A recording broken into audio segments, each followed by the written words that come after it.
Well, howdy, everybody. It is that day. It is Thursday. We have a very special episode. We're going to be talking about the app layer, Rujira. Oh my God, I've been so pumped up for this episode, guys. You have no idea. We're going to get this intro out of the way. We're going to kick it to Code Hans as fast as I possibly can. Hello, one and all. For those who haven't heard, THORChain is the world's leading Bitcoin DEX. You can swap 13 different blockchains across 41 different pools without using bridges or wrap tokens. Check it out at swap.thorchain.org, swap.thorchain.org. Anyone in the world can use THORChain, you guys. There's no account to open, no KYC required, and privacy is a human right. THORChain has two tokens, Rune and TCY.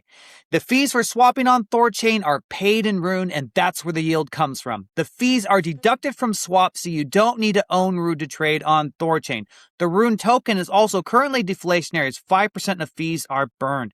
10% of protocol fees goes to TCY token holders. Remember, you guys, please stake the TCY tokens in order to collect this yield. There are no block rewards on THORChain. The protocol's fees are real money paid by real users. THORChain is more than just a DEX, you guys. It's just a programmable layer 1 with the ability to create smart contracts and dApps. That's what we're going to be talking about today, you guys. That is being developed by Rujira. If you need help with THORChain or Rujira in general, please, guys, join the THORChain Telegram group. The link for those are on THORChain.org. And also on THORChain.org, you can join our email list. It is the best way to stay up to date with THORChain. And always remember, guys, this podcast is for information and educational purposes only and does not constitute financial, investment, or legal advice. The THORChain community does not endorse or condone illicit activity of any kind whatsoever. Try to do that one fast, you guys, because I want to make sure we can maximize the time we have with Hans today. So I'm going to go ahead and kick it to my main man, Kenton, and then we're going to get this party started. How you doing, Kenton? I'm good, man. Thanks, guys. I don't have much of an update except the DeFi Llama dashboard for THORChain should be live now. So if you go to DeFi Llama, click on Investor Relations, you should find us. There's only 4 other dashboards. One of them is near. So you have all the thousands of cryptos out there. We had our main competitions right there, but that's the way it goes, I guess. And then want to get that done, clean up the data on DeFi Llama, and then get start promoting THORChain through DeFi Llama, like through articles and newsletter stuff like that. So that's going to get going here, and then STO, I got working on putting in like a chat bot to help for help. You know, people have problems with that, whatever. So instead of going to Discord to create a help ticket, people will be able to just open up the chat bot on the site, and that'll link to Discord for the mods, for Sam Yap and Koitsu to deal with people. So that should be the next feature we roll out here. Yeah. So I'll that's it. I'll keep it short and sweet. Pass over to Hans. Hans, I know you're limited on time, so I really appreciate you coming on. And maybe anyone who's listening doesn't know, but we had ADR 31 was a vote for Rujira, just kind of solidify our relationship, just kind of make sure it was all clear going forward what we're doing. And I don't know if you want to maybe touch on that, Hans, quickly, and then you can take us from there. The future, you know, what everything you guys are working on, an update, what you're looking forward to, and all that good stuff. Yeah, I mean, it's amazing, right? It was so good to see so much community support. I mean,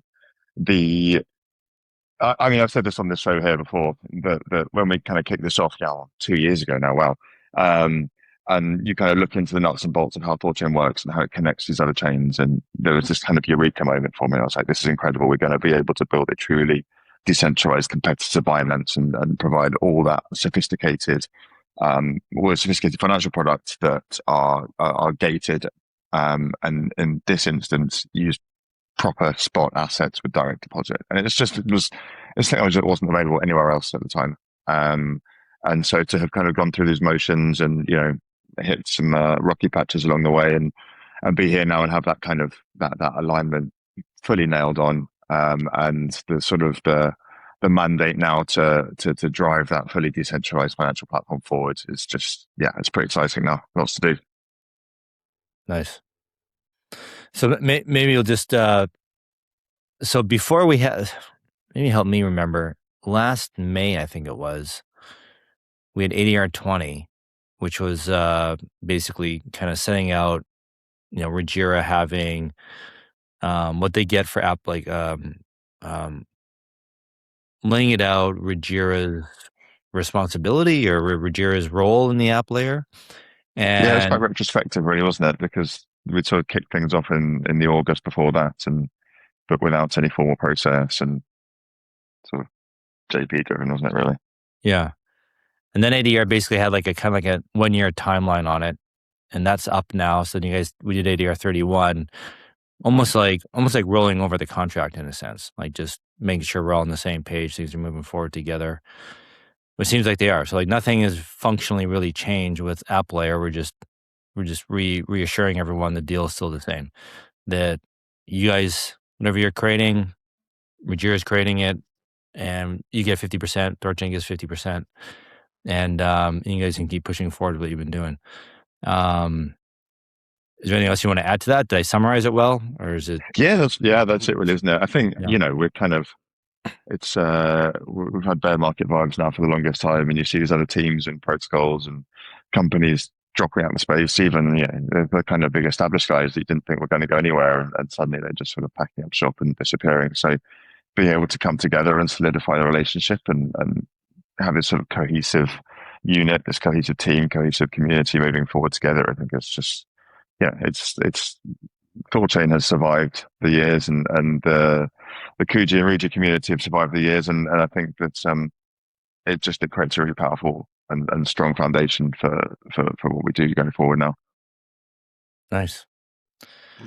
So what can we look forward to next then? We got that out of the way. Like what are you guys working on? What's like what Well, the sort of the high level roadmap is to get to kind of having fully decentralized, permissionless, open source perps. And there are a couple of steps needed to get there. Namely an extension to our automated market maker. So you can create, we call it CCL, which allows you to create liquidity within a range of Uniswap Big Three. And then on top of that, we will build a more sophisticated automated market making protocol called DCL, which uses Oracle prices, and a PM will go into this in much more detail. But that is a prerequisite because that's the kind of AMM strategy that you'll want to deploy if you want to deploy liquidity into a perps market. If you're not a sophisticated market maker, you can't be there writing bots and having them replace orders. So that's the prerequisite to that. But then we'll roll out perps, and it's a new model of perps which doesn't have a funding rate is the bottom line. Every other perps market is sort of it's isolated and siloed, right? They Hyperliquid or whoever, they build perps first and then they introduce spot markets afterwards.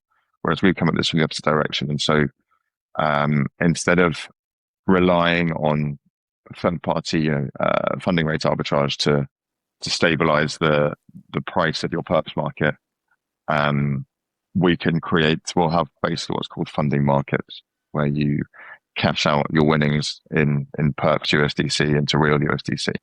And as those markets dislocate, it's the equivalent of a funding rate on a perps market. And all of that volume, so people cashing in, cashing out, winning, losing, all that activity, which is typically 10 times the volume that you see on spot, is going to be stabilized by the spot market through THORChain and stabilized by the flows through THORChain, which is quite new and quite unique, I think. When did you come up with this? It's been a long process. We were gonna ship perps on Kujira, and I kind of looked at these models and comparable protocols, and they all live. They're designed to live in a bubble. They're designed to kind of live on the chain on their own and stabilize themselves through Oracle feeds and funding rates, and rely on third-party arbitragers to arbitrage that funding rate to keep the perps market fixed.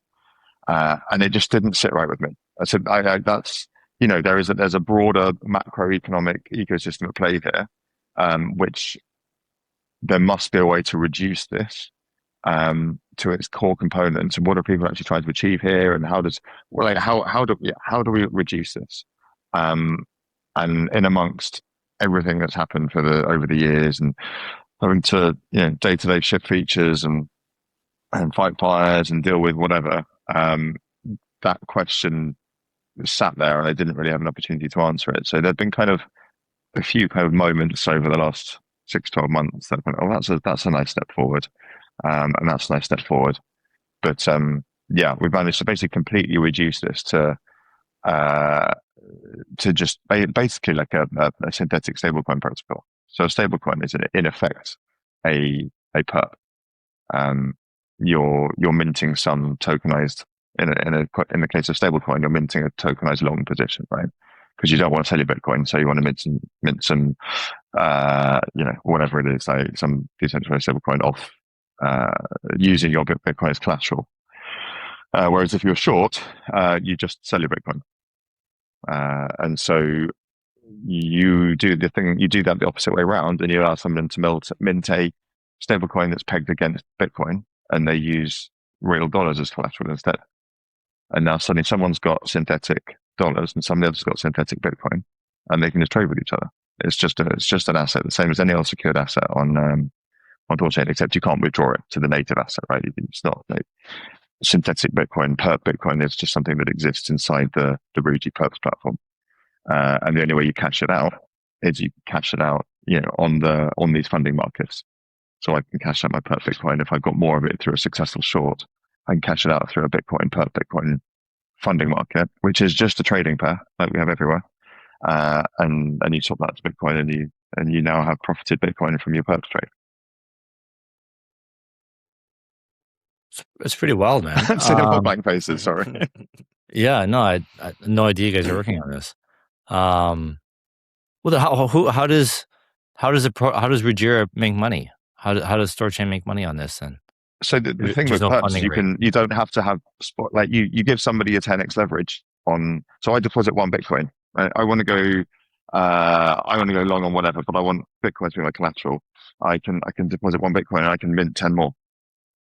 And so now I've got 10 times my assets that I can now trade on these perps markets. So suddenly, you 10x the amount of liquidity that you have, because it's all synthetic and it's all 90%. What you're trading is synthetic. It's backed by real collateral.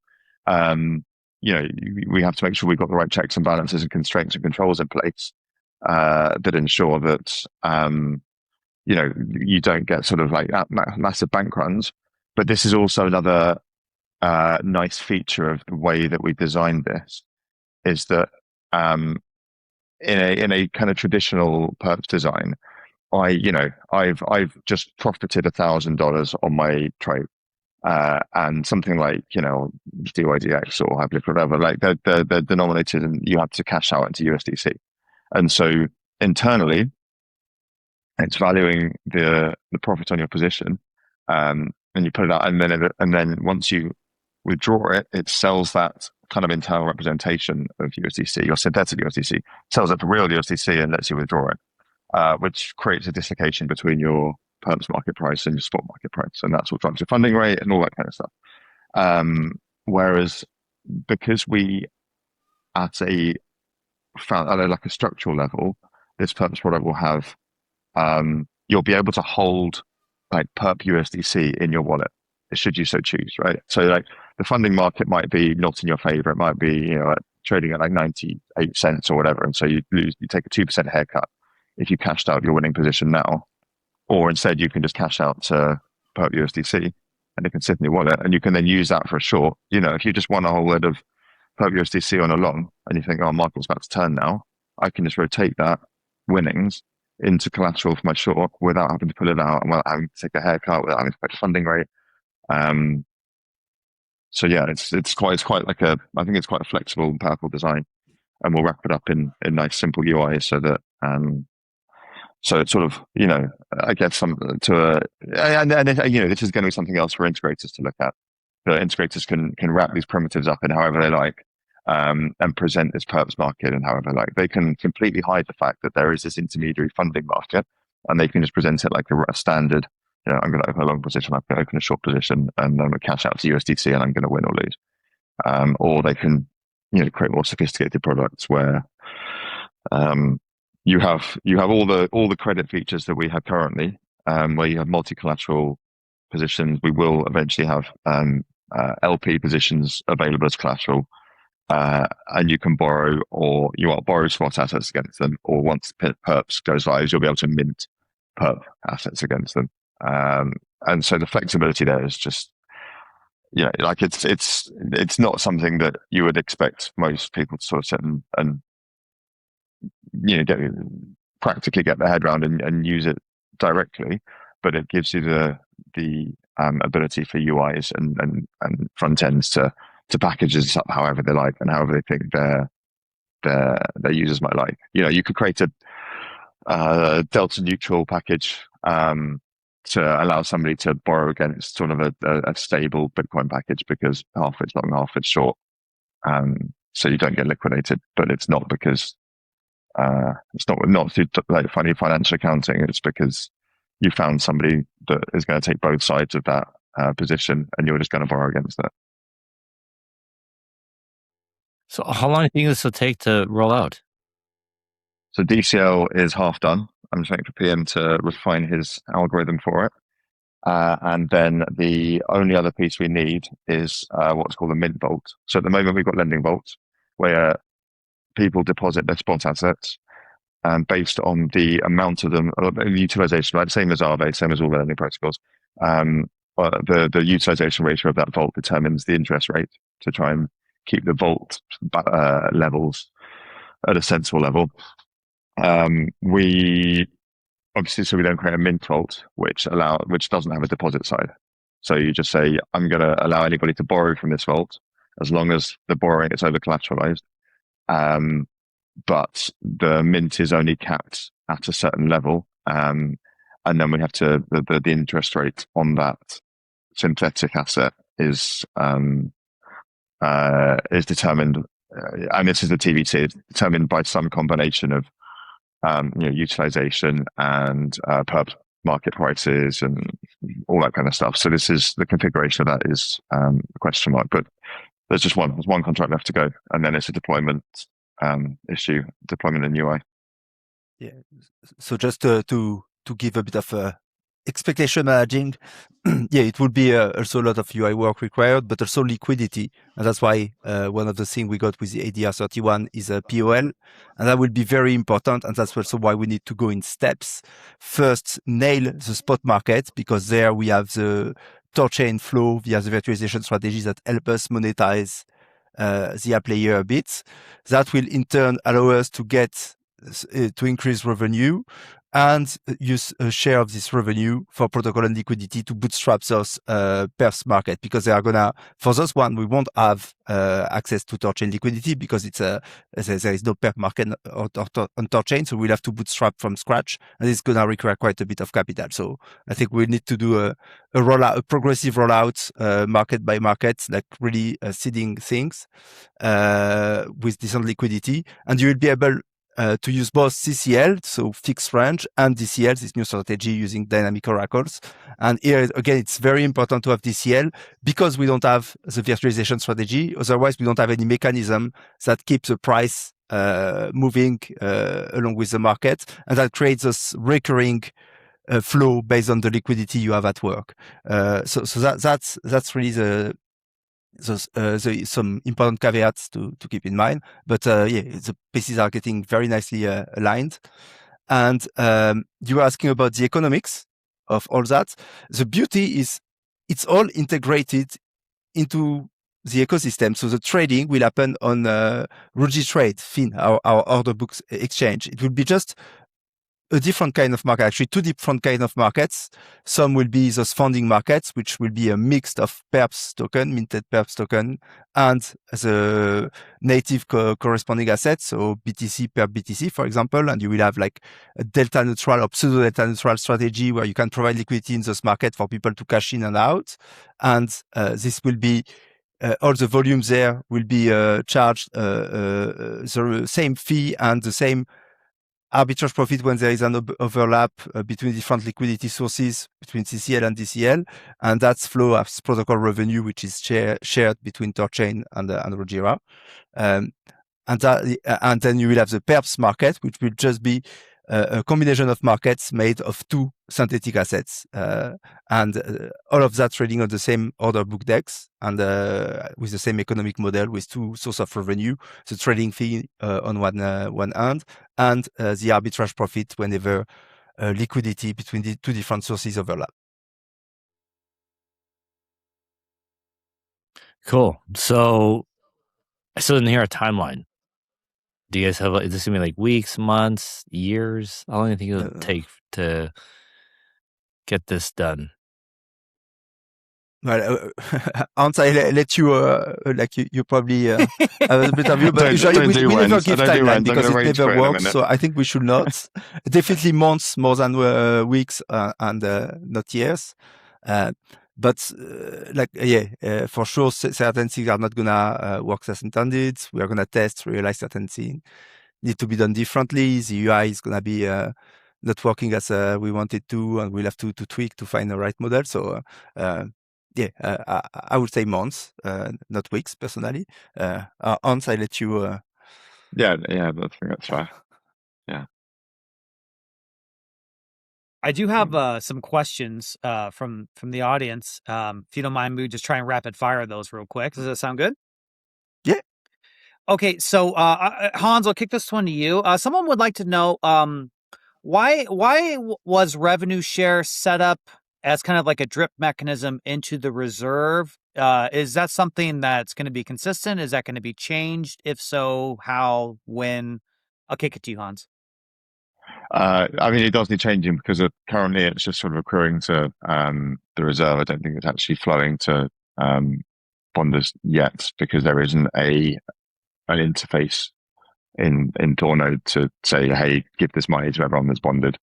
Guess it's not been a request. Nobody said, hey, I want to hand over money to bonders. But yeah, like we just kind of it's because of the nature of the way that revenue is earned. Each transaction there'll be a small fee, and you don't want to then start distributing it and calculating what's 30% of 0.0003 rune or whatever for every tiny transaction. So and we had this issue on Kujira. So the solution we had was basically kind of just we created a contract that receives all the revenue and then has a series of steps and it goes through. So it receives revenue in all sorts of different tokens, but you want to pay it out in Rune or in USDC on our case. And so it has a series of steps and it just goes through the steps every 100 blocks or whatever schedule a step to, and then it will convert all the Bitcoin to Rune, then it will convert all the ETH to Rune, and the next step it will convert. And so just kind of, it's just a mechanical thing, really. There's no way around it. I understand. Okay, no problem. So on the part, so the dripping will always be there because of the revenue converter, but the distribution to the reserve, Mark from Denmark, started working on an MR at least to create a separated model, forking one of the existing ones. So one way or another, it's going to be changed. Eventually, it will drip directly to bonders. Okay, I've got two other questions. You did answer actually some organically when you were just explaining things, which was really efficient. I love that. Someone would like to know, what's the status of the new stable coins launch? Have you thought about a new name yet? RUSD? Question mark. I don't know about names. You've got a bit fuzzy. I don't know if that's for everybody or just for me. For you, Hans. It's me too, Hans. I'm sorry. Okay. All right. Oh, shit. Okay. No. So funnily enough, we have already mentioned the new stablecoin. We just didn't acknowledge it. So, I said that a stablecoin is a stablecoin. So the pairs across the Ruji Perps platform will all be paired with whatever we call the stablecoin, and that will be the synthetic asset that's minted. So you have this stablecoin will be it's sort of like, and this is what I meant earlier about kind of how do we reduce all these economic pieces and turn them into something that is actually the core of what it is. And by stabilizing this stablecoin using an over collateralized model and also incorporating it as a quote asset in the purpose market, you have this hybrid MakerDAO Athena model for your stablecoin. So it accesses the purpose market, it accesses the it's good to over classified bit. So the stablecoin will come when the purpose market launches at the same day. We just need to give it a name, and then we need to, in my opinion, and I haven't had many discussions with anyone about this, export it. Because it's all well and good having it on THORChain, and I want to have a savings account or whatever, and I'll hold my balance in the stable coin. But if you can't export it and can't let Tempo use it for payments or whatever, then its usage is limited. And in practice, the way I see kind of exporting a stable coin is it's sort of like you send these tendrils out into the whole crypto universe, and it's like a liquidity, like an APR Hoover. Because if we can, and this is a BD job then, right? So it gets paired with something on some other exchange or gets used on a protocol somewhere else, and that protocol is yielding 15%. And so some things, hey, I've got Bitcoin, I don't want to sell my Bitcoin, but I want that 15% yield on that chain over there. I know what I'll do. I'll take my Bitcoin, I'll deposit it on THORChain on Rujira. I'll mint in a stable coin against it, or I'll borrow against it. And then I'll export I'll be paying 5, 6, 7% on that. But I'm going to go somewhere else and get 15%.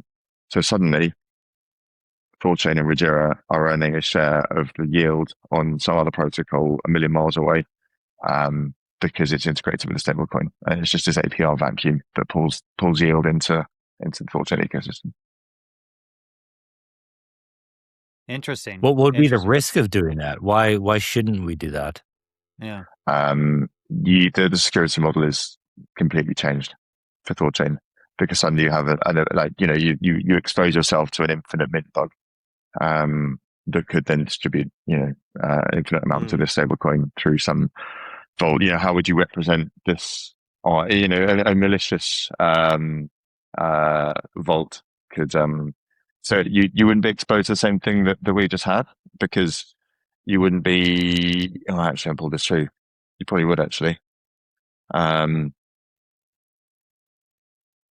depends how you model it. It might require DKLS implementation so that you can ensure you have the full validator set signing the mint transactions on external chains. But this is purely conceptual. I haven't thought about the nuts and bolts of it, and obviously it does come with those kind of risks. But we'd have to get rid of the hard cap too, right? So have way more assets on deposit. It would be sort of meaningless, I guess, at that point. So it's just a strong reason not to do it. I have a much more conservative view on that. Like I personally don't think I think it will be very hard to export and get demand for that. There is a ton of competition on the stablecoin market, and what we have seen is people generally favor the big one established that they know can be redeemed. And my point of view is we will likely not have a massive demand for that unless there is some big events and suddenly circle size someone's USDC or something like that. But personally, I'm not sure this will be something that will become like a threat. I think it would be hard to export to get demand for that and to make it scale. So, but we are very I know that's your view. So we have I hope I'm wrong there, but for me, I'm not too worried about the cap on removing the security cap and all that, because I think it's unlikely that it would be billions of export of a stable. Oh no! So, but the point is that if you export one, you have to have the means to export. You'd have to. I don't know what design is. So it's a long way in the future. So yeah. But you know what though, I agree with you, PM. Like, it's gonna be the big guys that win, probably Circle and Tether, whatever. But all those stablecoin issuers, they all censor transactions. They'll freeze wallets, right? And if THORChain stays true to its permissionless, censorship-resistant ethos, maybe our stablecoin becomes uncensorable, and the market starts to value that. and they start looking for that, and maybe it does get some adoption because of that. Yeah, for me, that's the way we win. It's a very long-term grind where it starts with people that are like, well, people sensible to this value of decentralization and censorship resistance. And little by little, we expand. And if at some point there start to be more and more regulation and misbehavior of centralized player on chain, then suddenly we have a big edge, and we have been there all along, respecting those value, and boom, people get the click and they start using it. I know we're a little limited on time with Hans. I have one last question, Hans, and maybe there's nothing to say here, but someone just want to know, is there any update? THORChain did have has had some long block times yesterday. Is there any more context? Is that on the base layer, app layer? If you learn anything else on that?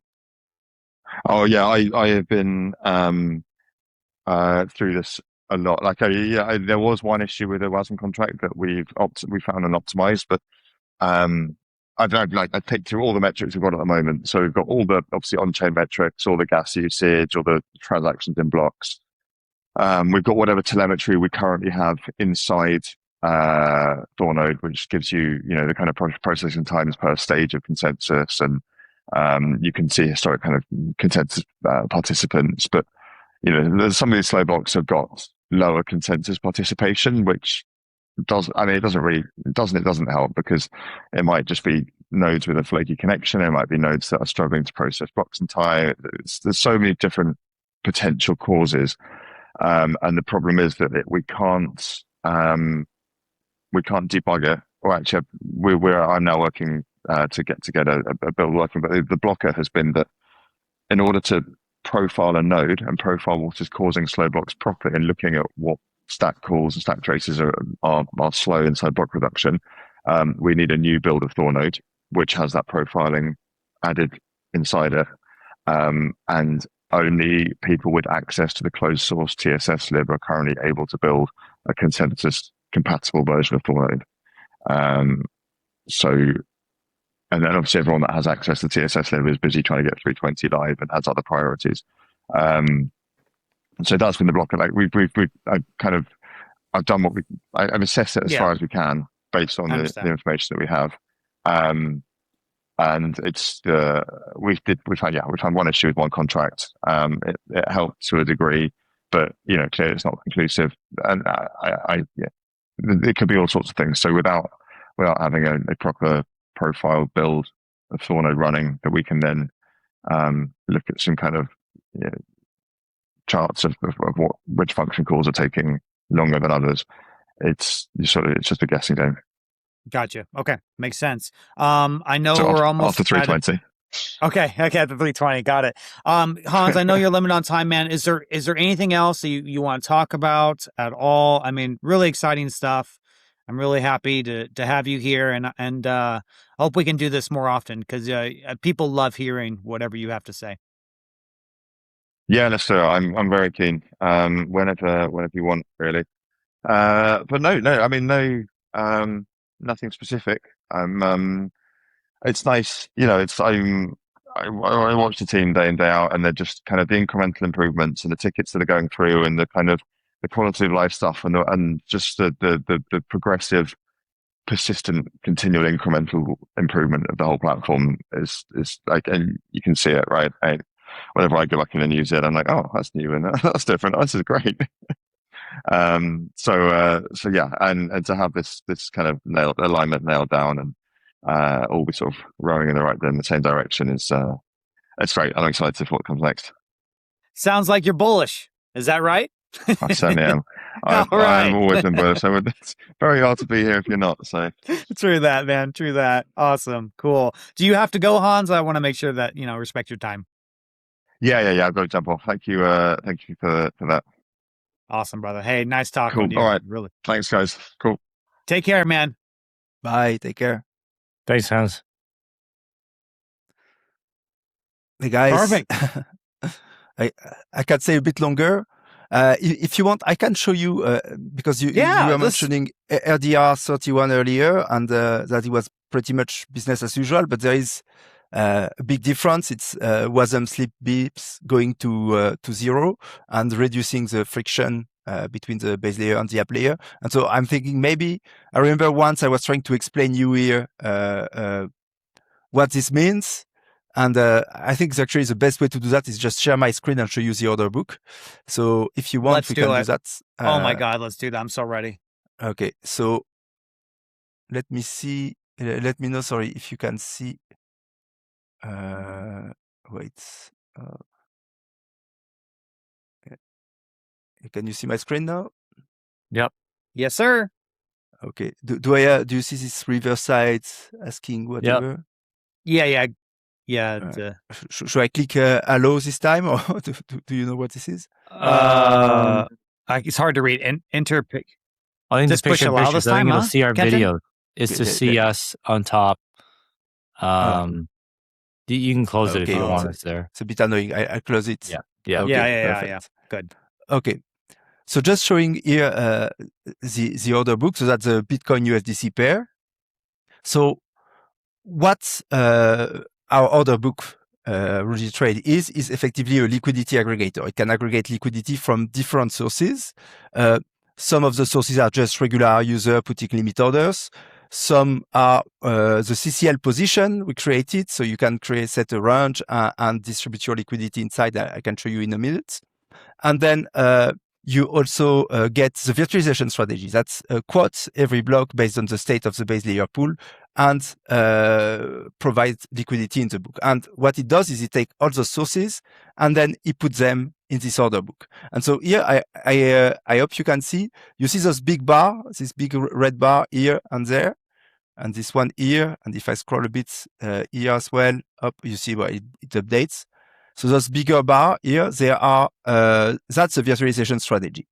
And before COSMWASM slip fee at zero, the spread between the best bid and the best ask of the virtualization strategy was much wider than that. It was around like 60 bips, something like that. So it meant that price will have to move a lot to trigger some volumes versus a source of liquidity. But now you see pretty much every time you have the virtualization strategy that is at the top of the book on one side or another. And now with WASM slip fee at zero, we have reduced big time the distance between the bid and the ask from the VS. And the impact of that is what you see, the other lines you see here, those are user orders. They are like CCL position mostly. And every time now so every block you see the price change a bit of those big bars. That's because THORChain base layer pool price change. So every 6 seconds you can see the price of the virtualization strategy updating alongside the pool price of THORChain.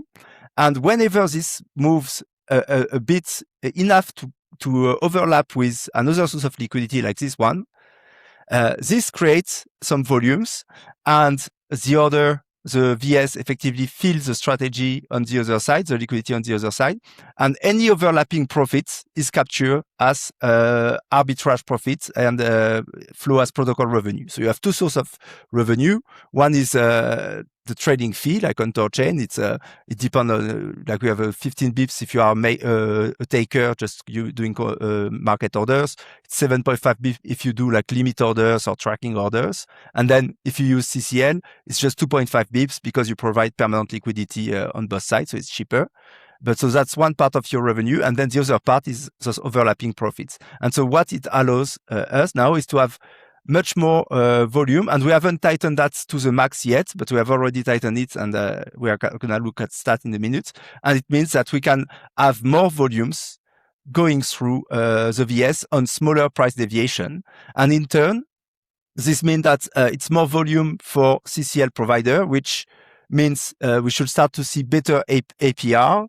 And you have seen maybe on the new, on X and all that, in the past 2 days, people have started to share their APR. We have a new feature for that. And it's very cool to see like some very high double-digit numbers, of course, on short time frame, but that's really shows you like there is an opportunity to make money on volatility here. And the more we do that, the more the VS can move with little deviation and still get that. The higher the volume of the CCL position, the more revenue, of course, for Rujira and THORChain, but also the better the return for CCL liquidity provider. And you get this very nice virtuous circle where, okay, better API attract more liquidity mean more volumes, and more volume means more revenue, and more revenue mean more POL, and we can redirect that wherever it's productive, and the flywheel keeps spinning. So that's very nice, and that's something I wanted to show you a bit.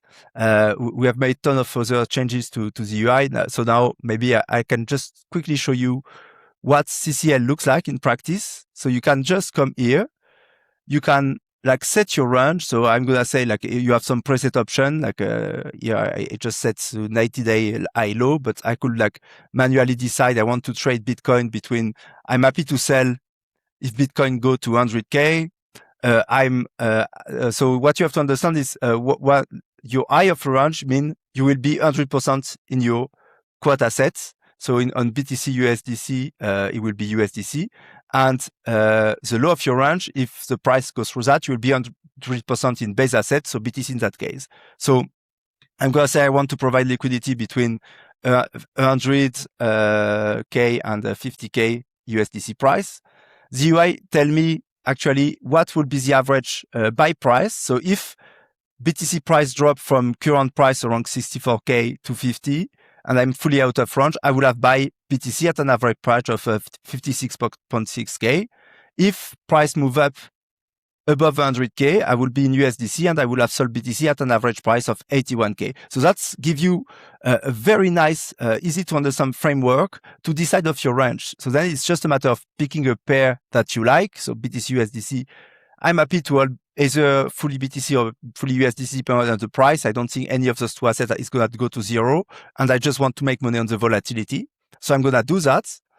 I'm going to set this range.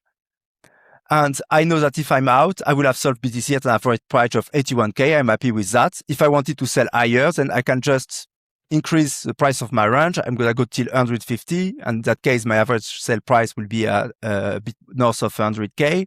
The trade-off here is the wider your range, the less concentrated your liquidity, and so the less profit you make per unit of volume. But you also get a higher average sell price, and your position can last for longer before a price move enough to get out. So it's then that's all the art of it is really like just knowing which asset you like exposure to and what's your time horizon, and picking your range based on that. And then once you have your range, you can set your spreads. So the spread just define what it does in the backend. We call it automated trading because it's really what it is. It's an order book. And on this order book, Fin is the name of this order book, like the technical name. And Fin is going to place those a lot of different sell order on the upper side of your range compared to the current price, and a lot of different buy order on the lower side of your range. And every block, whatever order get filled, it rebalances and replaces this order automatically. And the spread is just a distance between your buy and your sell order. And between each of those small little orders, you will always have your spread. And as long as price move back and forth, every time it move more than your spread, you have made your spread effectively. That's the easy way to think about it. So you can be more aggressive. Like you can go with a low spread, like 20 bips, for example. That mean you will trade more often, but the profit you make per trade will be lower. Or you can go like much more aggressive. Maybe I go with 1% per trade. So it will require bigger price movements to complete a round trip of buy and sell.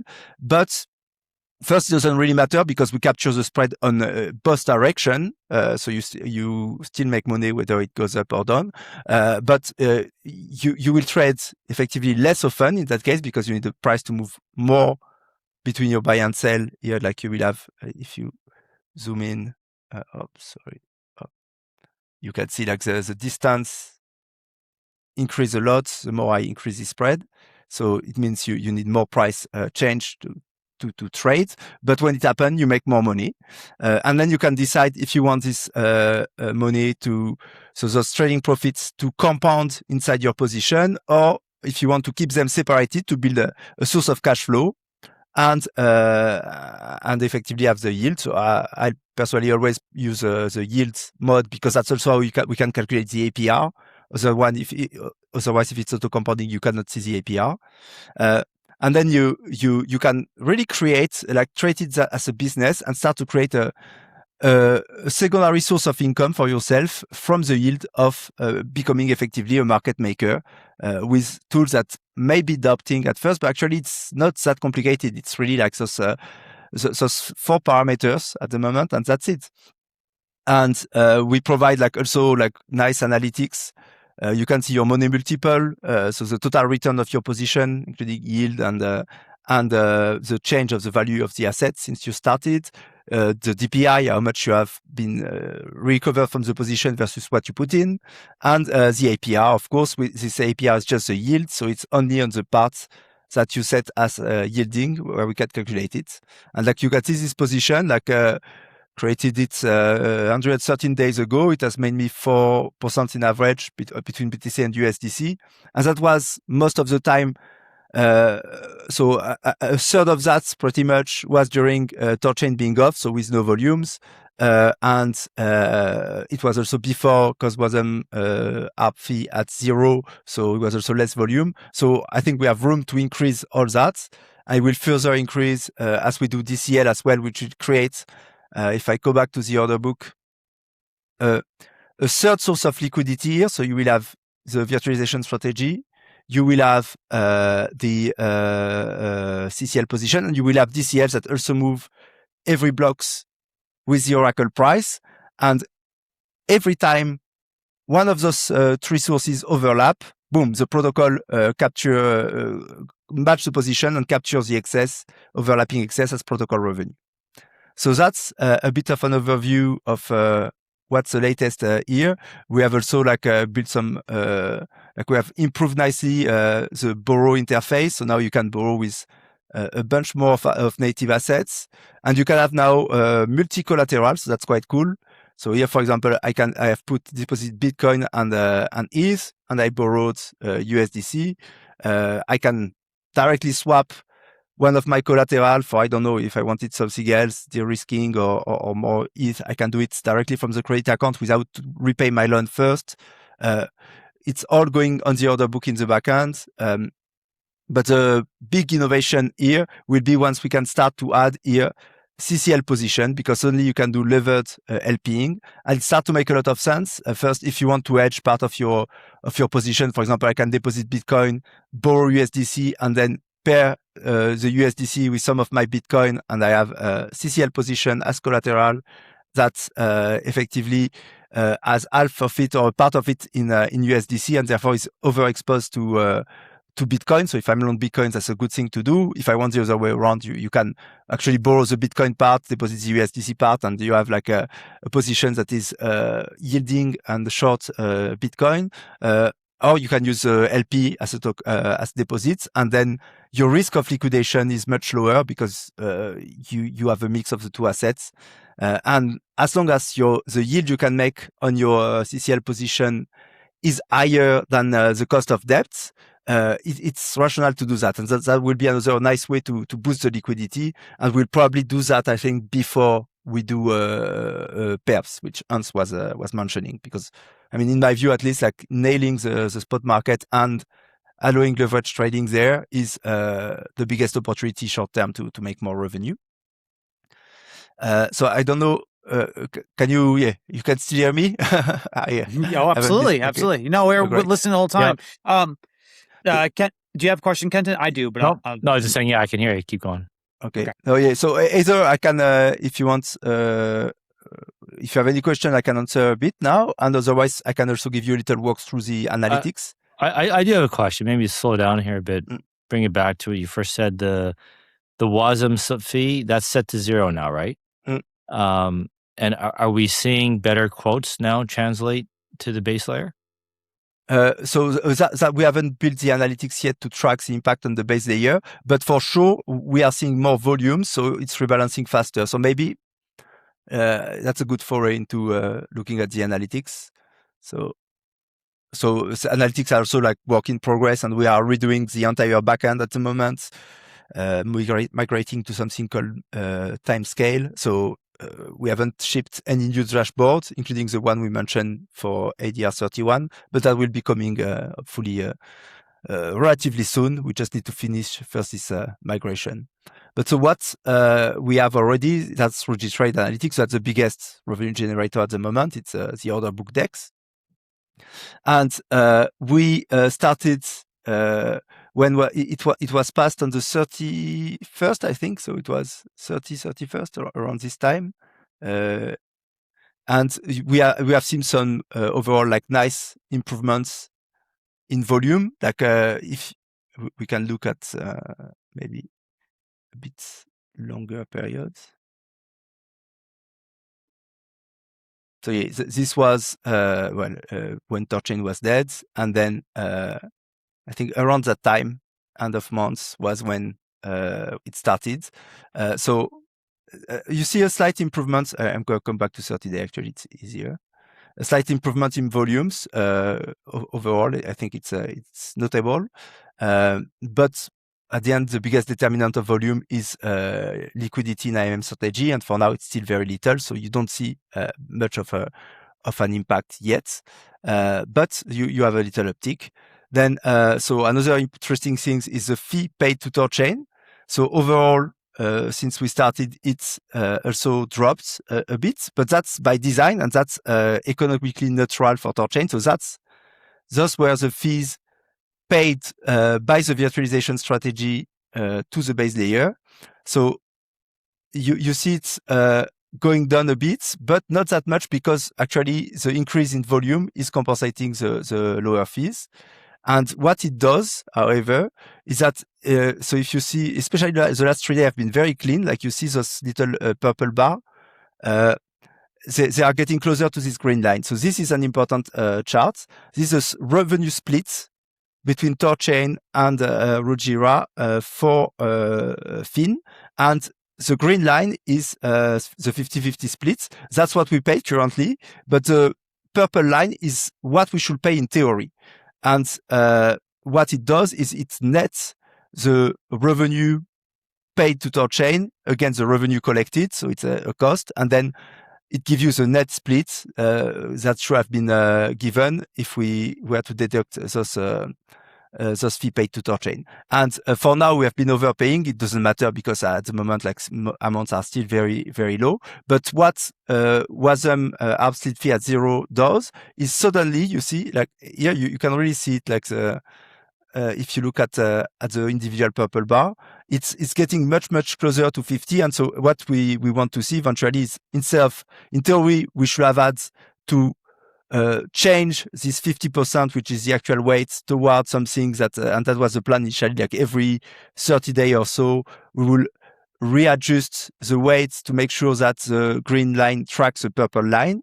But now it's very likely that the purple line will be getting pretty much at the level of the green line. And so we never have to change that. So that's a win. And that's what we are saying initially when we were saying WASM MinBPS fee at 0 is doesn't have any economic impact on THORChain, because on the revenue split side, at least, we compensate anyway what we paid versus what we generate. And this is converging. So that's another interesting chart.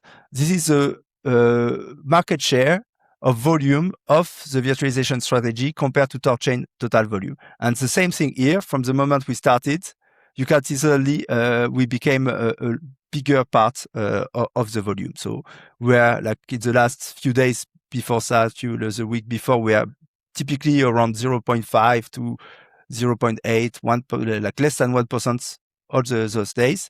And now we have been consistently around 1.5%. Sometime, like it was this a few big days where we touched 2.2% 2 times in a row. But so we start to be a bigger volume. And that means with the same liquidity, we are trading more. By the way, it's a share of volume, looking just at the volume where we have an overlap. So the volume of the pair where we have a pair deployed on THORChain. And that's another source of growth. We are starting to launch new markets. that will also allow to grow more volumes.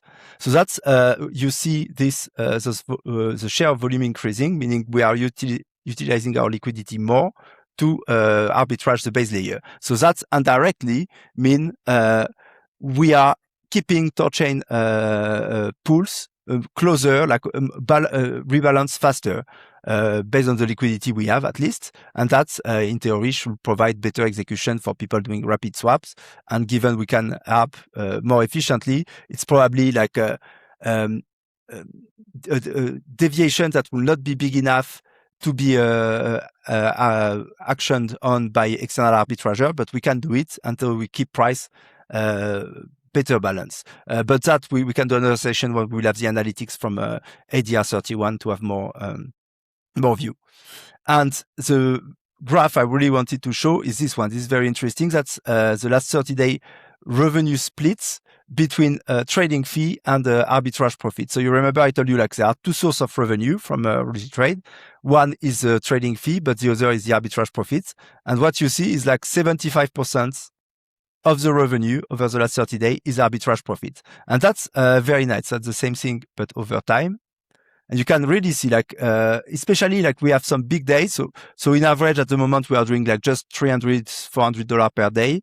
But there is a big discrepancy, and there are some days with a lot of volatility, like those days, where suddenly we can make almost $1,000 in revenue, and most of that is profit. So arbitrage profit. So effectively, this the way it works with this arbitrage profit capture from overlap is that it's like a dynamic fee in a sense, like a fee that is optimized for volatility. Whenever there are big move, suddenly, we still charge this small trading fee on top, but now there is a bigger move, and instead of letting an external arbitrager capture this move and take this price dislocation versus another venue and take it as profit, we capture this price dislocation between the base layer pool and the app layer pool, and boom, this is going back to THORChain and Rujira. And that's very nice. I mean, that's for me the most exciting chart of all. It really shows that the model is working, and then it's just a matter of scaling liquidity. And so liquidity at the moment is super low. Still, we have 1.8 million of TVL in IM strategy, of which probably like a third of that is Ruji liquidity, and another third, or maybe 25% is Birun. And so it's very much like maybe just less than a million or so that is in actual exogenous assets. So the goal now is going to be to grow that via protocol and liquidity, but that's going to be a slow ride, of course, but also via user deposits. And that in turn is going to help protocol and liquidity. And then the more, so there are two things really that matter. So it's growing the TVL at the end and having a better utilization of the TVL. And that's the other thing. Like since we started, you can really see also the little uptick here from this moment in utilization rate. So before that, like the 10-day before, like we were typically around like 4 to 5% max per day. And then since this day, so we had some big day at like 15% here. Like 26% actually here, very nice. Last 2 days we are at like around 14-15%. So you see this liquidity being better used, that's increase the revenue. So what we and this should go another notch upper once we do DCL, because then we have the three sources of price deviation, and it creates more volume between all of them, and more fee and better utilization. So the idea is really we need to scale the TVL. We need to further improve that. So we do it by further tightening the VS. We still have some juice left to tighten it further and reduce the gap between bid and ask from the VS. And then we do it with DCL as well. And then it's really, that's your economics. You grow the TVL, you try to increase. By increasing this ratio, what you do is you increase the average revenue per every $100 of TVL. And it's just a matter of really, the more liquidity we can build, the more every day we can make on average. So at the moment, it's a bit more than 2 cents for every $100 of TVL. hopefully we can get that to a bit higher volume. It's also very dependent of market conditions. So you can see like days where we have like spikes in volatility, it goes to easy 5 cents per dollar, sometimes even a bit more. And yes, that's really the full economic, and whether it's THORChain or Rujira, actually, that's the economics of an exchange. Is get liquidity, used well to maximize your revenue per unit of liquidity, and we have this unique advantage that we can get not just trading fees, but also arbitrage profit in this case. And maybe just a few like more soft metrics. You can see a unique user also increasing very nicely. Like it's still very small. I mean, since we started indexing, it's 257, but it's up like almost 90% in the last 100 days.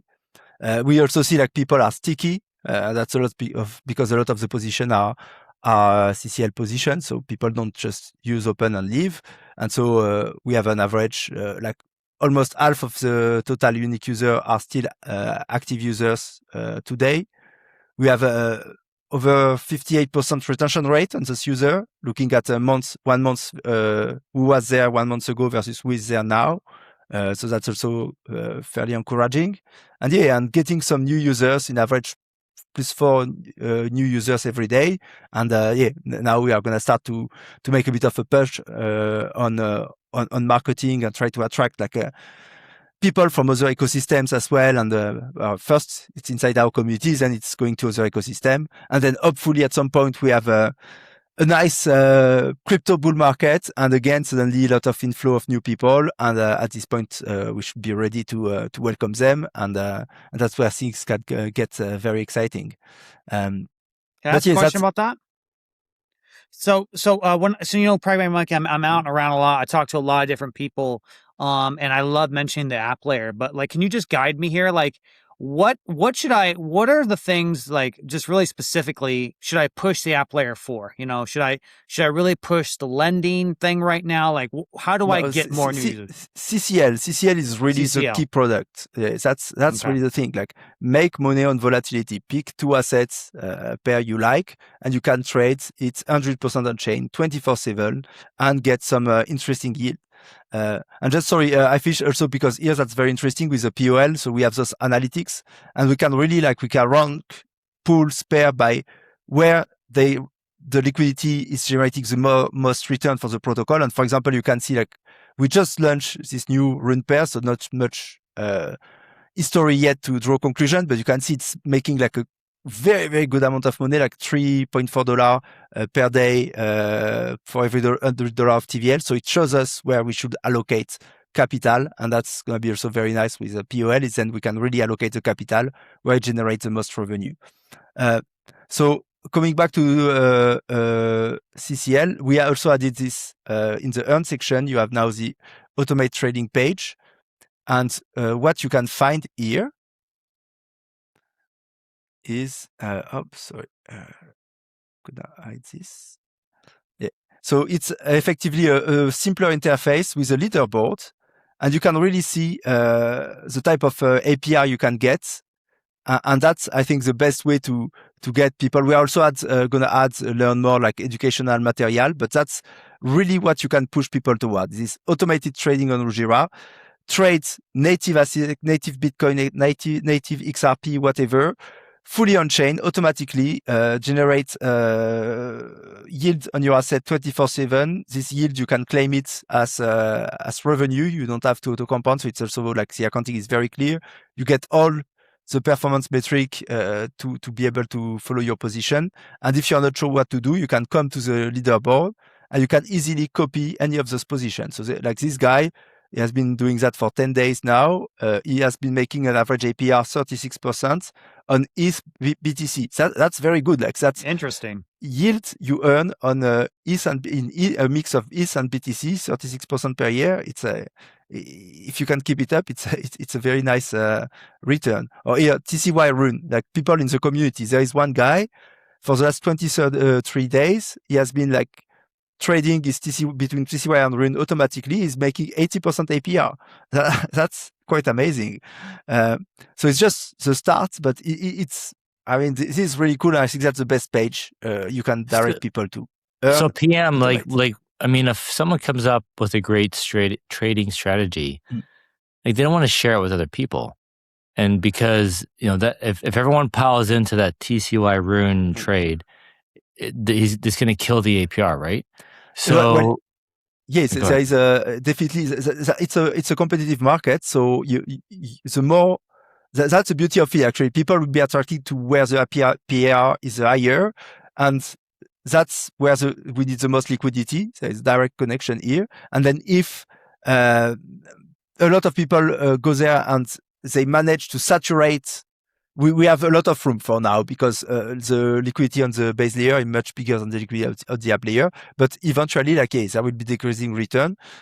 So you will just see new APR popping up, and people are usually like the one that are yield hunters. They will just rotate their capital to wherever they get the best APR.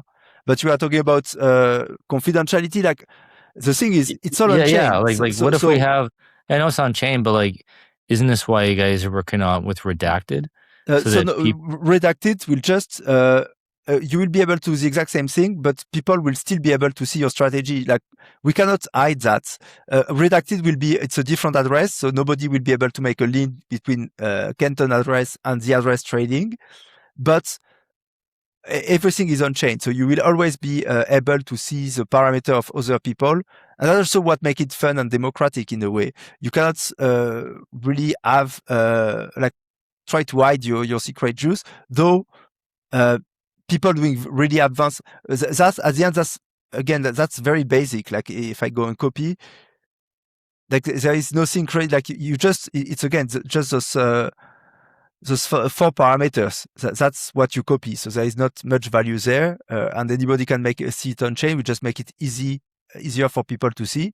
But people, I think, that will make the best possible strategy will be using AI or like automated bots to effectively rebalance periodically this position, knowing when to get out, when to get in, and then that you will not be able to track it because that's all what you see here is a given position.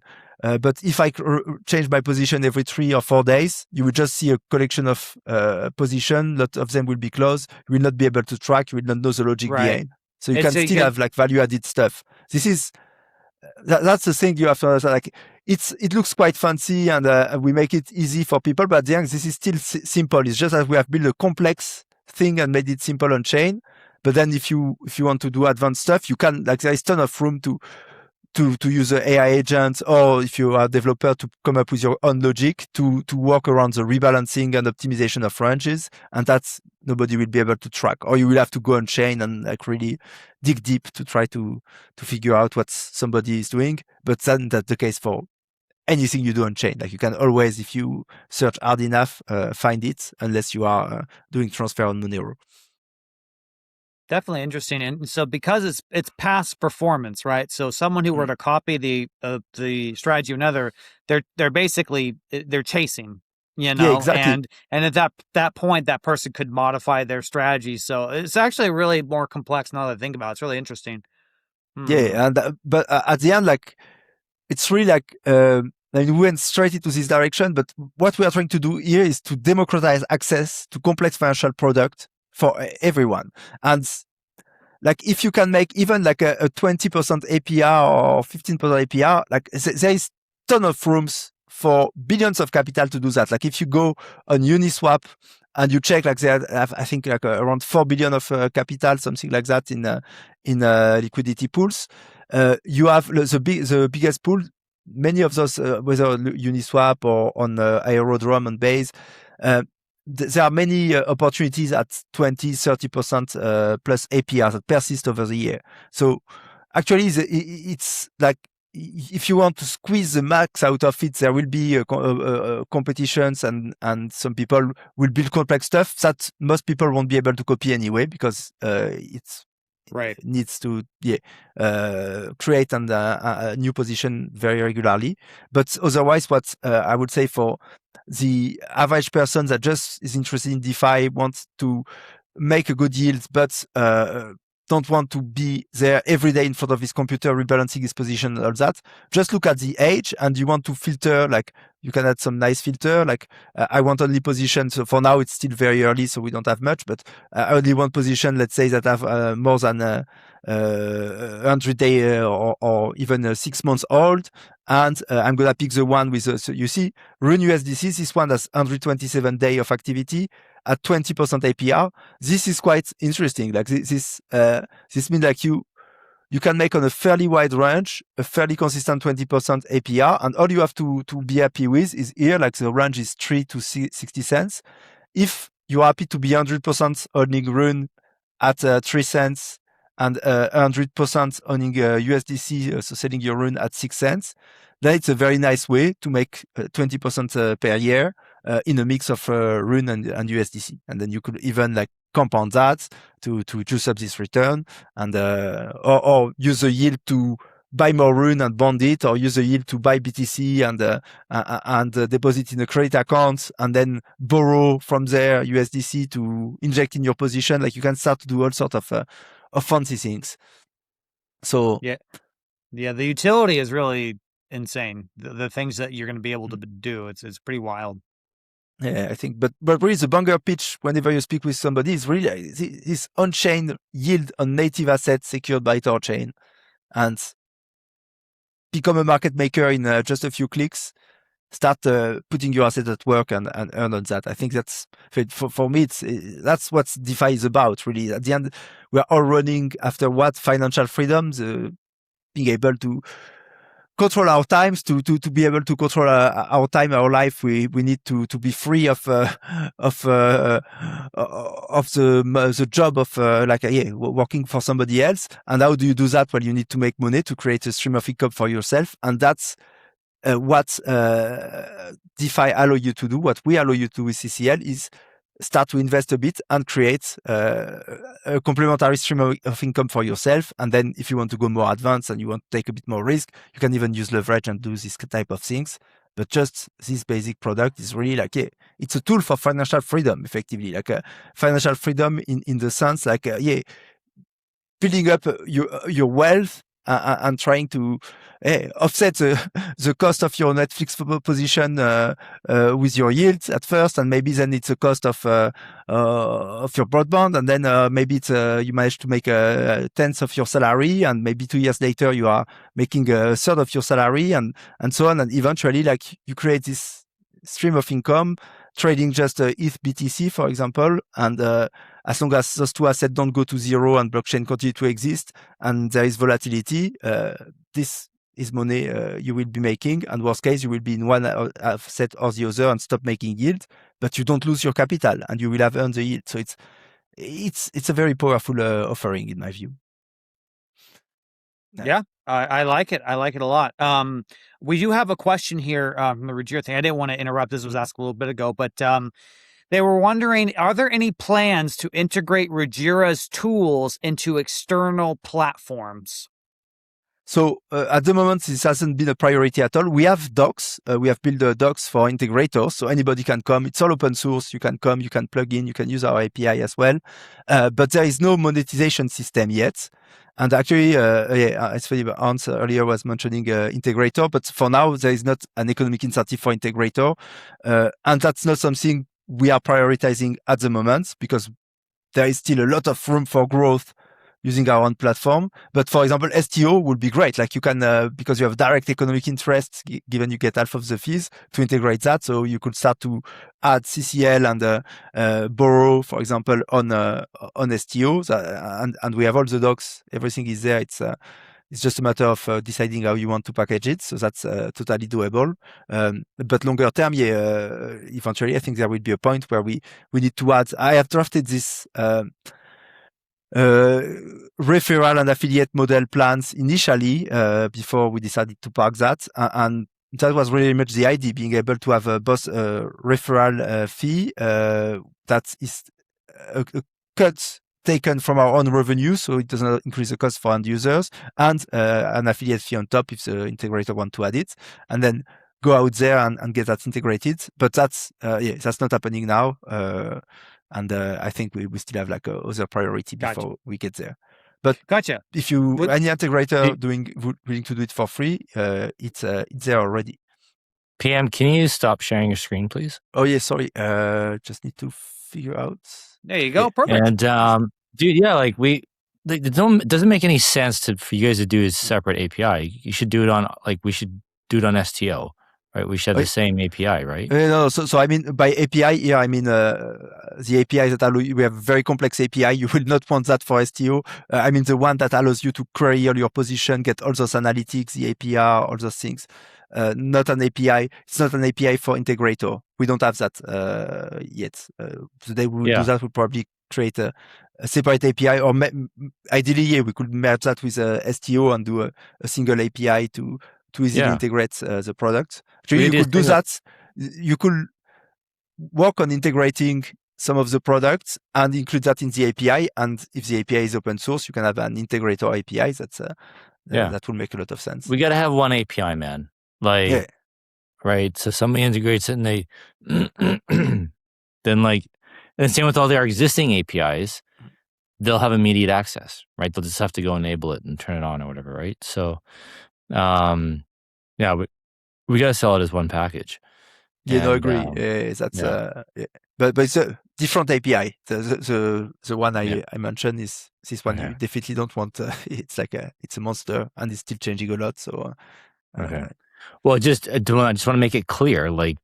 Come talk to me, right? When you're ready, you want to have this go out in wallets and integrations, whatever. Let's make it happen. We'll combine RujiTrade with STO.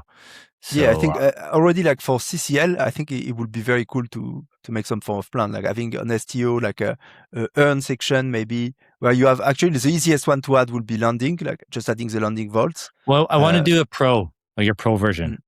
And then basically it's a clone of the RujiTrade site. Okay, so just not of the whole Rujira site, or just RujiTrade, the order book? Well, whatever you think is best to sell. The best interface. Depends on which product you want to put forward. But I want to do everything. Right? Then you can fork effectively the entire site. It's all open source, and use that as a base to rebuild. And then in that case, you will consume our API because you don't want to duplicate all of that. I think. I don't want to start redoing the site. We'll just copy yours. But that's for our interface. But for the aggregators, a separate, different API. Actually, it will depend what they need. By the time we're there, I don't even know if it will still be super relevant. Because now we see it with LLM, doing front end work. If you have already an open source API with all the data, the hard part is the data part. I mean, we have smart contracts; they don't change when they are there. Once if we are the one indexing the data and doing all the calculation, all that, and people can just replicate that, take part of it, and put them in their own API. I don't even know if there will be really a need for a separated API for integrator. But possibly we'll have to speak with some integrator and see what they prefer actually. All right. Well, I just want to make it clear, that we're working together on this, right? So, and it's no, it's sweet. Very keen to see that on STO. Pardon? And as one package, I don't we have to see with as if you're probably what's the best way to get integrator ons. But we have some docs already with a bunch of info. It's if you want your devs to look at it, it's there. Okay, cool. Danny, go ahead. Yeah, on the POL on the Rujira side, so you're talking about the POL will obviously slowly grow. Is that happening right now, or does that still have to be turned on for Rujira? Not yet, because so I was gathering addresses to set up the multisig. So the multisig will be a DAO multisig, a smart contract multisig. It's very nice, and you can people can go through it and see all the different governance proposal, and they can even enter like if they were the multisig but connected to Rujira and see the entire site, see the position and everything. So it will be super transparent. But I need to get the address of everyone. I got the last one today. It was a change. So initially, I think we will just to avoid the pain of having to manage two different treasury effectively, put everything together. But then as I was getting closer to set it up, I realized this was suboptimal, especially like THORChain own its share of the POL. It's not going to be exactly the same because we also have in our POL, for example, the revenue from RujiSwap or from Index, whatever, which are not part of the revenue share. So it would have been an accounting mess to keep the two separated. And if there is, I don't know, one day a divorce or some issues, like it could have also be problematic. So we'll have a clean, separated THORChain ecosystem fund, or let's say THORChain POL fund on Rujira that only owns THORChain parts. And then we will send ours because we also have the ecosystem fund on our part, where we have already done a bit of POL. And we will send everything there. So on our part, we don't have also, in any case, there were going to be two things to manage. So at least it's two things, but they are separated. So it's cleaner from an accounting point of view. And because of that, so initially it was going to be 3 representatives of Rujira and 3 representatives of THORChain community. But we have changed that now. So just 2 representatives of Rujira, me and Zefiro. Just picked him because he's a faster signers and usually than Hans. It's just a matter of operational efficiency. Like I'm on a lot of multisig. It's very painful when you do a transaction and then you have to chase people to get signatures. And given other people in the multisig will be fairly busy people, it's good to have people closer to me that I can just ping till they sign. So it will be just 2 of us on the Rujira side, and it will be so Chad, Alux, Slambammer, and then a fourth one. So we have added Marcel from THORSwap, which is also part of the THORChain treasury, as a fourth representative of the THORChain community. So I'll get that set up probably tomorrow or so, or over the weekend, and I'll post a little update with a link of the wallet and everything. Got it. Marcel's Thor wallet, just minor correction there, but I think that's what you meant to say. No big deal. Okay. Another question. When you were talking about the automated trading strategies, just so there's no confusion, because it's something that I just need to know, like, does AutoRujira come into that, or is that something separate? No, AutoRujira is completely separated. It's separate. Okay. Yeah, it's just happened to have auto in the name, but I understand. we call it automated trading just because we also try to pick terms. Right now, everybody in the community, there are people who are familiar with DeFi, they understand what is CCL and what is liquidity provisioning. But eventually what we build is also like a product that we want to use to attract people that are not familiar with crypto or way less familiar with crypto. And so we try to pick terms that are easier to understand. And automated trading is straightforward, better than liquidity provisioning or CCL. I gotta understand. Kenton, did you have something? I still have a question. No. Okay, so what? I suppose we could talk to AutoRujira separately, but is there any update on that front? Now that you guys are having things going, is there close collaboration there on what they're doing? Yeah, no, they were gonna launch. They are still working on launching some automation that will allow you, for example, to close automatically your CCL position once it gets out of range, and you could rebalance. And so yeah, they are working. They're still working on their side on that, but no big news. No big news there. Okay.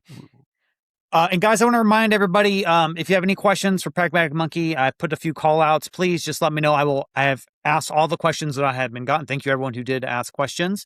PragmaticMonkey, is there, I just want to make sure, is there anything else that you're burning to talk about? Anything whatsoever that we may have missed? Could be anything at all. I just want to make sure really now, like for me, like I'm CCL for me is beautiful. I'm even more excited about DCL.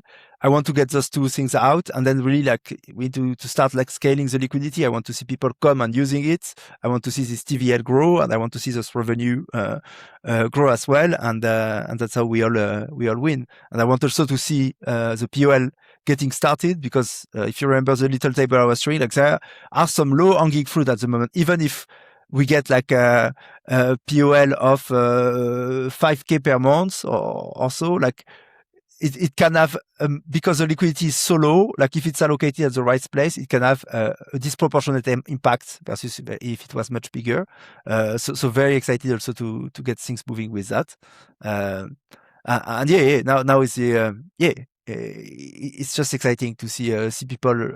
In the past 2 days, like, there's been a lot of excitement in the community with CCL. We added this function to share the card, and we have seen people sharing on X, and it's cool. It's very cool to see user using the product and making money out of it, because at the end, that's the point. I do. Okay. So I love it, man. This is great. So maybe, because I know you just talked about a long time. I got to remember, like, there's people who may be watching this who don't really know much. So you said two things. You said CCL and DCL, custom concentrated liquidity, CCL, dynamic concentrated liquidity. Could you just give a brief explanation of what is the main difference between those terms? So CCL use a fixed range. So you set a high and a low, and the price, as long as the price moves in this range, you make money. DCL use a dynamic range. It will use the Oracle price to reprice every order. So it's this one is completely new. I mean, I came up with a design like it's partly inspired by a strategy I was running on DYDX a while ago. I was making money with it. I wanted to bring it really on chain, not with our off-chain bond like Connect. It has changed a lot because it was not a market making strategy.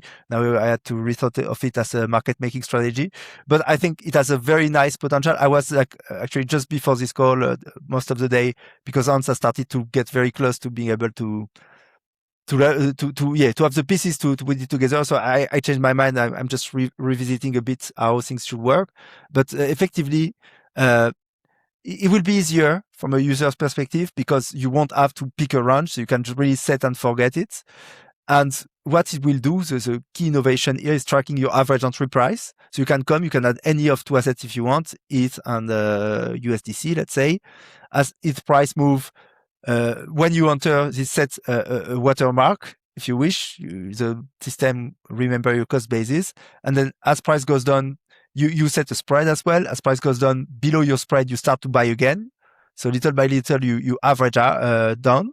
And when price goes up above your spread, above your average entry price, you start to sell, and you start to sell the first order at the Oracle price. Or if the price is below your average entry price, you start to buy first order is at the Oracle price. So only on one side at a time, because that's the only way you can protect against impermanent loss. So the strategy never realize impermanent loss unless you stop it in the middle and you are underwater. But otherwise, it's only average down if the current price is below your average entry price, or sells and take profits if the price is above your average entry price, and you make money on the volatility, but you don't have to set your range. Of course, if price keep moving in what direction, there will be a moment where you may run out of inventory, but you will have sold at a premium. And if there is a big downtrend, you may run out of inventory on the quad asset side, so you will be fully in BTC or ETH or whatever is the base asset, but you will have average done there. So it's also a very nice passive product. And again, all the whole system, I mean, the whole financial market at the end, most of it's making money on volatility on the trading side, and that's really what all the system are doing. Like they give different way of people of making money of volatility, and I think that's effectively that's where you get all your volumes. Like most of the volumes, they are systematic trader, whether you are an arbitrager or doing different like market making strategies. Those are like the two main type of strategies that trade at a fairly high frequency. But at the end, what you do is you make money on volatility, and that's what we are doing. We are building a system itself that make money on volatility, and providing tools for user to also capitalize on volatility to make money out of it, because that's the only thing we are sure about in crypto. And another thing that I'm excited conceptually about, but that's require base layer commitments, is getting more assets on THORChain, because now like we start to have those tools. It would be very cool if we can get, so one recurring one I got, like I saw today from X, a bunch of people asking again for XAUT, so gold, tokenized gold by Tether. A lot of people want that. There is demand. I would love to see the treasury, or like the POL being used to seed a market for that, basically a pool, and then we can bring it in. And tokenized stock for me is also the most exciting. If we can find a way, I don't know if it's possible, but we need to find like a provider, like a Ondo or one of those issuer of assets. If there is one that does that permissionlessly, and I think there are a few, then we could get tokenized stock in base layer pools and get that on Rujira, and you can start to do your DCL, your CCL on Nvidia or Tesla or whatever, like an index of the S&P 500. Like, it would be very cool, because suddenly we can also start to target a non-crypto native audience that just want to trade stock, but that gives them tools that they don't have in the real life, and gives them the concept of self-custody. Even with tokenized stock is kind of weird, because in any case you have a custodian having it. Well, there's billions of people that can't trade stocks, right? But actually, that's a very good point. Yeah. So we can still, like, people all over the planet that can't buy US equity, now they can buy it on chain without any KYC. It's a powerful pitch as well. So that will be very exciting. But we have to figure it out how, if it's possible, because also like shares sometimes do weird stuff, like you get an M&A, or you get a stock split, or they change their monetary policy, so to say, along the way, and that could potentially create problem with THORChain Vault. So we have to, I don't know to which extent it will be possible, but if we can do that, this would be amazing. I think that's a great thing you mentioned. You know, one thing to remind everybody is what we are collectively doing here is never been done before. And there's a lot of unknowns. And because of that, mistakes will be made, but it's hard to not make mistakes when you don't know what the heck's going. You know, this is uncharted territory, you guys. So I just want to take a minute to remind people, please be patient and understanding, and that, you know, things are going to happen, and that we're just going to work through them. Kenton, I did have something I wanted to ask PragmaticMonkey, but I want to kick to you if you wanted to add something to that, Kenton, on the stocks or anything like that. Okay. Good. There was something I was going to do in the beginning of the show, PragmaticMonkey, but I learned that Hans was limited on time, so I skipped it altogether. But a very significant event happened recently, and that was the expedited death of the Kujira blockchain, unfortunately, due to an exploit. And I know that the app layer, that's where everyone came from, and, you know, has linkages. And I was spending some time to learn more about that. You know, it was born from the Luna collapse, and there's a lot of painful moments there. So I just want to give you the floor, you know, like, what did that moment mean for you? You know, maybe because this is your wheelhouse. This is something that I can't speak on because I don't have as much history. So, you know, what does that event signify? Maybe I'll just give you a second just to talk about it. So the end of the so it was already, like, we were supposed to win it done for years already. We had given notice actually to validators that to stay up till the end of the month. So it's not like if it was gonna be keeping going for much longer, because it also has a cost on us, and it takes some time and all that. But the accelerated death was a small exploit. So the good thing is, it was already like pretty much all win done. So it was just like an attacker that was able somehow to mint some USK. And the chain hasn't been maintained for over 2 years now. And we're like, we did not wanted to spend any time on it. And we're like, okay, this was all built before AI.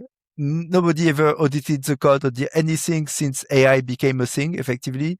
If this guy, like somebody, and maybe it's because we announced that we'll be shutting down the chain, maybe somebody saw that and thought, oh, actually, maybe it's a good time to go. I don't know. The timing is just weird that after 2 years, suddenly it happened now. But we're like, okay, if this is happening now, like, who knows, somebody with AI may be able to find other stuff.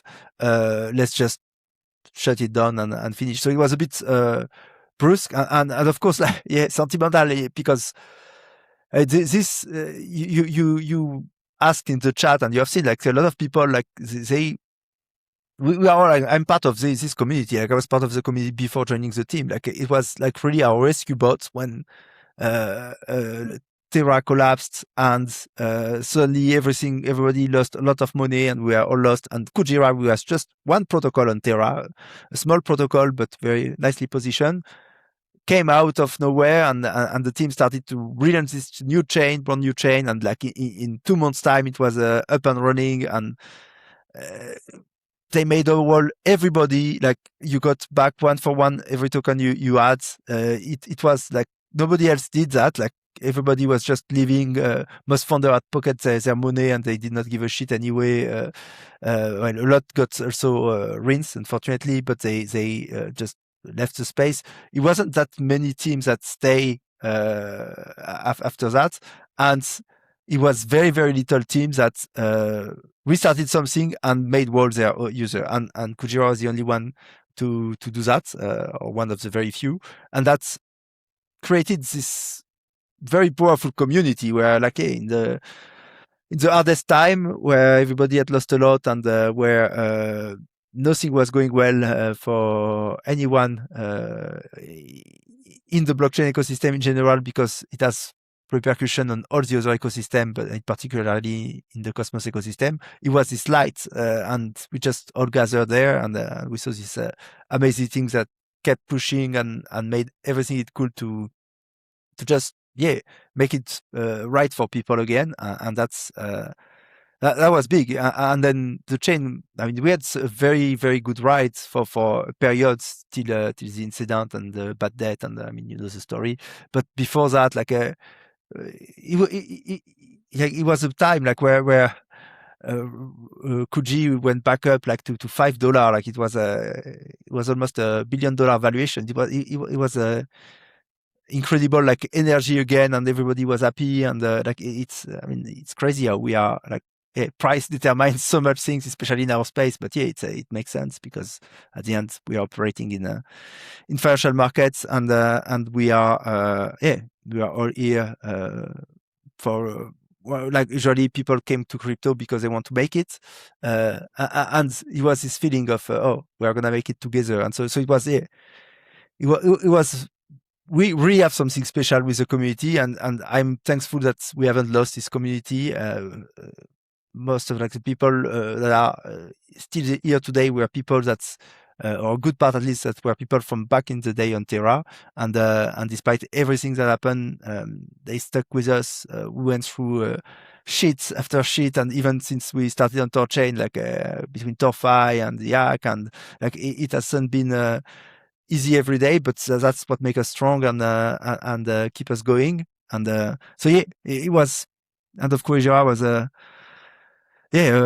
bit of a sad. It was really like the end of this era. Suddenly brought to us by a very tiny exploit. Like the attacker was nothing left, so it was 6K worth of value extracted. But that was the trigger of it. But glad. I mean, it's not gone. Like that's the beauty of it. It's the community is still there now. It's a Rujira community, and we are part of THORChain, and it's like it's very cool. Like the chain is dead, but it doesn't really die. Right. The people are still there. Absolutely. Yeah. And, that's why I really wanted to ask you that, because, THORChain, a lot of, THORChain does have its own experience with Luna. We obviously had our own issues with that. Luna was like, I think, one of the deepest pools besides Bitcoin, if I remember correctly. It might have been even the deepest. I don't remember. But, that was a very painful moment. But you guys had a whole other layer of pain because you literally were cascading to zero. And I think it's important to remind, people who are more familiar with THORChain rather than like Kujira, Rujira, is that we have this really hardened battle-hardened group of individuals. It's almost been like a nomadic tribe, and they've been fleeing a fire, right? Like all the time, That's right? a good analogy. And it's like, but now I just like, you guys, like, now you're home. You know what I mean? And that's the one thing I really want, like, to have some permanence here. And it's hard, right? Because there's two ecosystems, and, we all kind of got thrown together. But, that's why I just encourage everyone to like reach out and invest in each other, learn each other, form relationships, form bonds, because we are far more similar than we are dissimilar. 100%. No, absolutely. And that's also why I was so happy. For me, ADR 31 was first and foremost about trying to stop this very, very tiring conflict, and it's stupid. At the end, it's really we are part of the same community. We are very much sharing the same values, cypherpunk ethos, trying to build a fair, permissionless, censorship-resistant financial ecosystem. It's us, crypto. We at this point, crypto has taken such a toll in the past 2 years or so. We could almost all gather together and try to fight against the big bank and the traditional system and the government. That's really what it's all about. It's creating an alternative system for people who want to opt in for the world. And Concentrated Rujira, we are literally hand to hand together. It doesn't make any sense to have conflict there at some point. You need just to step back a bit and think about the mission, because we are not doing that for the money. We would be gone for a long time ago. We are doing it because we believe we can make a difference, and we believe the world needs something better. There is really something to be done there. It's an important mission, and that's what we should push. So definitely. We need to keep building those bridges. And we're gonna have to merge the tokens at some point. I mean, for now, for me, honestly, I really think we can have a prosperous future together without merging. I will not be opposed to merge just because, for the exact same reason, I hate fighting with people on the internet. I have zero interest in doing that. I hate coming and I think that's really what make me want to do something else. So just for that, for me, I could get convinced, but it has to be fair terms for our community, and fair terms mean no dilution. Nobody wants, I've been speaking where it was a topic with a lot of people, for example, nobody wants to get less than one Ruji per one rune per Ruji. So to get there, we need to grow bigger. We need to become a bigger contribution of THORChain revenue, and then it will be a much more natural conversation to do that at term that everybody is happy with. So meantime, I don't think there is any need for that. And again, it's a few individuals that we'll just focus on building for now. this view, and exactly. But it's not I'm really sure we can without merger we can really be happy and prosperous and be really the same community. For me, that's how I feel. It's just when we have the stupid battles. Usually it's on both sides. I'm not saying our community is perfect. Far from that. There are a few people also that like to tease the fire, and when you have that on both sides, then it's those few people create a big mess for everybody else, and it's fucking painful and tiring, and nobody wants that. Nobody that care about why we are here wants that. Some people apparently want that, but I don't know what's the motivation for it. So we should just really aspire to, as you say, learn about each other. We are all, I think, pretty much at this stage investing in each other. So everybody anyway owns part of Rune and part of Ruji, especially since we did be Rune. I think huge part, all those fresh buy we had was mostly people from our community. So I think everybody has exposure now. It's not we are a stranger in the chats or in the token ownership. So it's really just pure toxic tribalism at some point. That's how I feel about it. Yeah, we just, we had to make sure we cut down on that as much as possible. And I think the permutation of the community is just going to be an organic process, as it just time goes on, that's just likely going to happen. I do have a few more questions. Kenton, I don't know if you had something you want to add, but I do have a few more questions from the community that they've been coming in a rapid fire. So first one I'm going to ask is, PragmaticMonkey, how are the finances looking? Is there enough cash flow for the builders to keep working? Yeah, so we don't control our treasury. We are a stage of Deca Foundation, to be clear. But they keep paying us little amounts every month that is enough to cover salary and operating expenses. And there should be easy more than a year extra of building That's what they tell us, at least. So we don't control the money, but they are there and they have a vested interest in us succeeding because they also have Ruji in their treasury.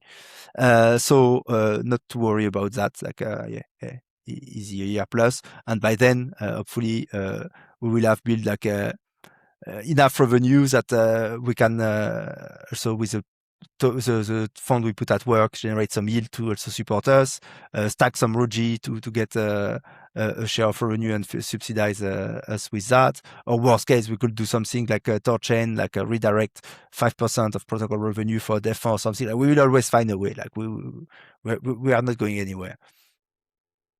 Love it. More questions for you, sir. I'm really glad someone asked this. This is Gandalf's asked this. When next community gathering, we should organize some things in America, Europe, Asia, party symbol. Yeah, When's the next so gathering, we did a few in Europe. Probably towards the end of the year, we'll do another one, likely in London or most likely. Yeah, it's the same. Like it depends of the general mood of the community and the market. I think it's those community gathering. Yeah, we want to make them when it's a good time. I mean, we did the first two. It was difficult times. It was good. It's nice, but I would hope that we can do one when it's a good a better period in the market, in the price action and everything, and people come and are just happy with their life. Because we had a few of those when it was a Kujira time. It was very nice. Like the atmosphere, the feeling was very different. But so hopefully we are getting there now with CCL and soon DCL. We start to make some revenues, get some traction, and people will be happy. And then maybe by the end of the year we do a little meetup to celebrate all that.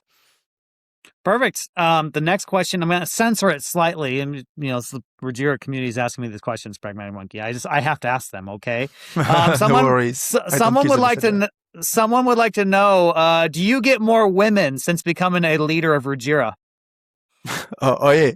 Many more. Excellent. No, yeah. I'm married. I have a wife, so I'm not doubling around too much. But I'm sure if I were with my Rujira Audi, it would be like catching fly with fire, or whatever is the expression. That one. Yeah, there's some silly ones here. What's your most favorite? Wait. Okay, what is your most favorite thing about being French? That's the next question. Whoa. My terrible accents. At least I have an excuse not to speak English. Okay. Very good. Guys, this has been a really fun, a very fun live stream here. If you guys have any questions, please fire them off now. I think this has been great. I absolutely love this. So much fun. And thank you again for giving a really good answer to like the Kujira, what it means and stuff like this, because I just really want people to understand, I really want there to be a cohesive element on the mission. For me, the mission is the most important thing. I don't care about purple and green and this and that. These are all meaningless things to me. What we're doing here is so important, the mission, and what Kenton said earlier, right? Just the idea of having stocks available, hypothetically on the app layer. There's billions of people who do not have access to this, right? I mean, that's an incredible level up for the world. And this is me. No divorce under any circumstances. What we are offering here is so powerful. And I think when we come together, when we merge our minds, it's just the sky's the limit of the capability. It's going to be a rough road. This has never been done before. It needs to be done. This is the original ethos. We're forging a path here, but I know we're going to get it done 100%. I have no doubt about that. But patience, everybody. And there's very good progress being made. I mean, on our side, at least, Absolutely. I mean, it's if you use the product, you see a material improvement lately, and people noticed and tell us in the chat. So it starts really getting there. It's very nice. Yeah, shout out to Little Bunny and Jambone and others. I know guys are testing it all the time. I really appreciate it. Max, I've seen you actually been testing things on other ecosystem things, so shout out to you as well. Guys, this is a great thing. Poke, prod, pull, twist. Try to break things, okay? That just gives the devs information, because we don't want someone coming in who uses the product for the first time and it errors out or some glitch happens. If you can be responsible for that, because there's so many variables, it's impossible to account for everything. Just simply that's the nature of the beast. Okay, guys, is there anything else? Kenton, do you have anything else that you want to say at all? No, I think we can start wrapping it up. All right, I love it. Pragmatic Monkey, is there anything else, good sir? No, all good. Thanks for All having me. Always a pleasure. Thanks for joining, man. Appreciate it. Awesome. Let's do it again. And whenever you need, man, just let me know. You can join them whenever you want, of course. But if whenever you need an update or feel like it's time, something cool's happened, just let us know. Okay. Yeah. I'll do another one in not too long. I'm sure. All right. Très bien. Awesome. Maybe to discuss DCL a bit more. That would be the CCL first. You know what might be really cool? Do a juxtaposition between what is out in the market, what other platforms have, and then you can show all that, and then exactly what we offer and why it's better, right? And so maybe that might be really cool, because I want to take people from these other ecosystems. They belong with us. You know what I mean? I'm more keen. I work through of other people platform. Not super keen on that. Like but like a proper walkthrough around our platform with a little demo that we can do. I mean, sure, we can go on other platform as well. But yeah, it's it feels a bit weird. I understand, but I just want showcasing other platform.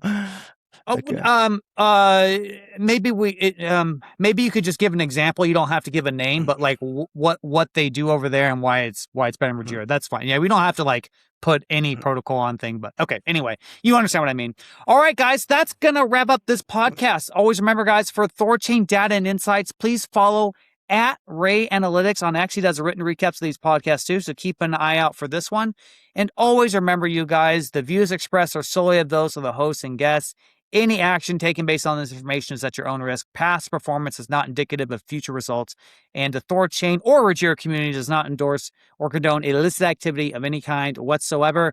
Saturday, guys, we are going to be talking with Morpheus. I'm really looking forward to that, so don't miss that one. The next Saturday, we're going to be talking with our good old friend Joel from Dash. I'm super, super excited to talk about this as well. That's going to wrap it up, guys. Thank you so much. I appreciate it. We hope you have a great rest of your week, and we'll see you Saturday. Take care, everybody. Bye-bye. Bye, guys.